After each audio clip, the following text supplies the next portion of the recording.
Hey everybody, Stu and April here.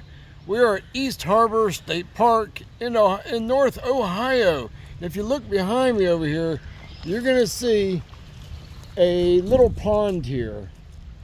The locals call it Lake Erie.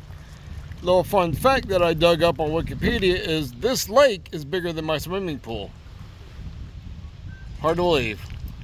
But we're camping here. We're going to be camping here for about 2 days. The campground looks like a sardine can. Everybody's crammed in there, but once you get away from the campground, it is beautiful. They have these little, like a little off things you can pull. They have little, I forget what you call those things, these little telescopes. You have to pay a quarter. You get to see the nothingness of the lake.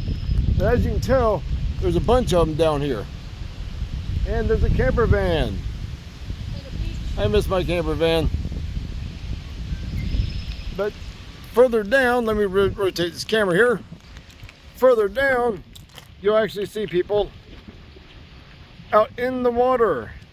They've actually got a little beach that you can go down to, and you can go wading out in the water. I don't think there's much swimming because some of them kids are probably 3 years old, way out here, and water's up to their knees. But here you go, Lake Erie. There's a lot of people on the boats with jet skis, stuff like that, but so far this park is really nice, and the breeze that's out here, oh, it feels so good, let me tell you. But we're gonna ride around and see what else we can find here, so stay tuned and stand by. They've got some good views, some beautiful views here. The only catch-22 is they have stuff like wheelchair accessible picnic table that you have to go downstairs. Then you got to come up a gravel little path that at the end of it, it's got little muddy divots in there, like pretty deep. I don't know who designed this, but they should have put this concrete all the way down to the parking lot and put a ramp right here.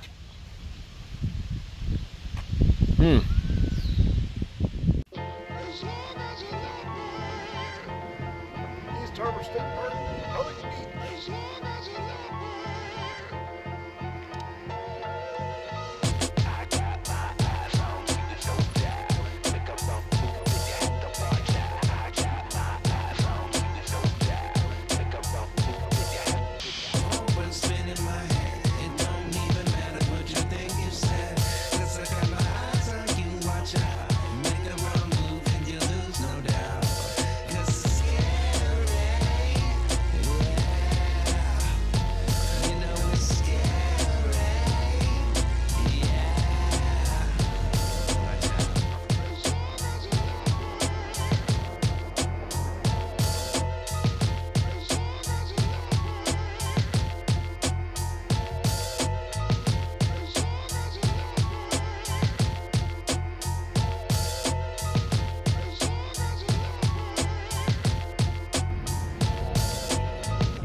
And here is the nature center over on this side, game room in here, and this is their camp store. They have bathrooms on the side, but unfortunately the camp store is closed due to technical difficulties.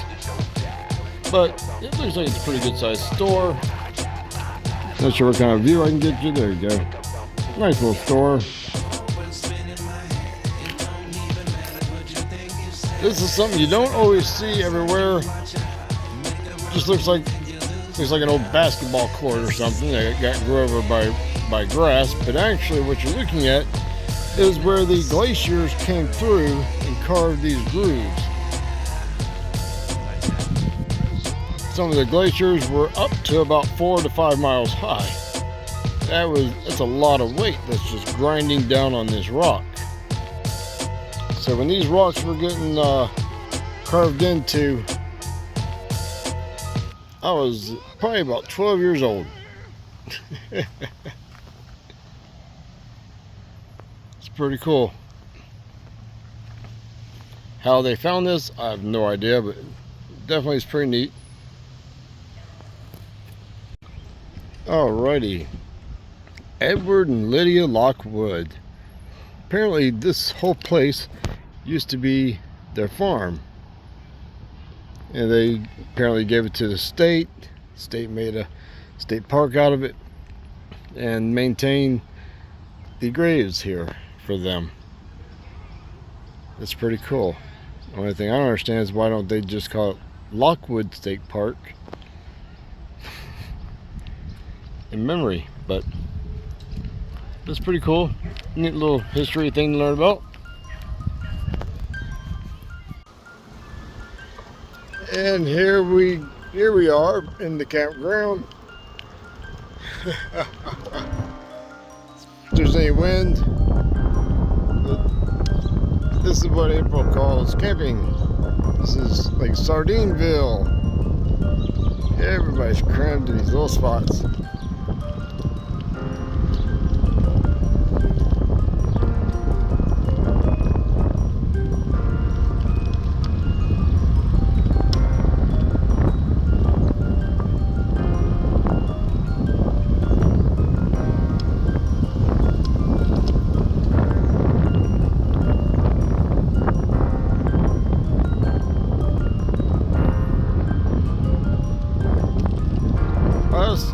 I think we got lucky because we got a very end site here, so we don't have anybody beside us or anything, but we do have people right behind us, but not too bad. We got room between us and anybody, and the closest person's way over there. So we got the bay. The bay is around here, so these trees. Haven't found a path yet, but it's right over there. So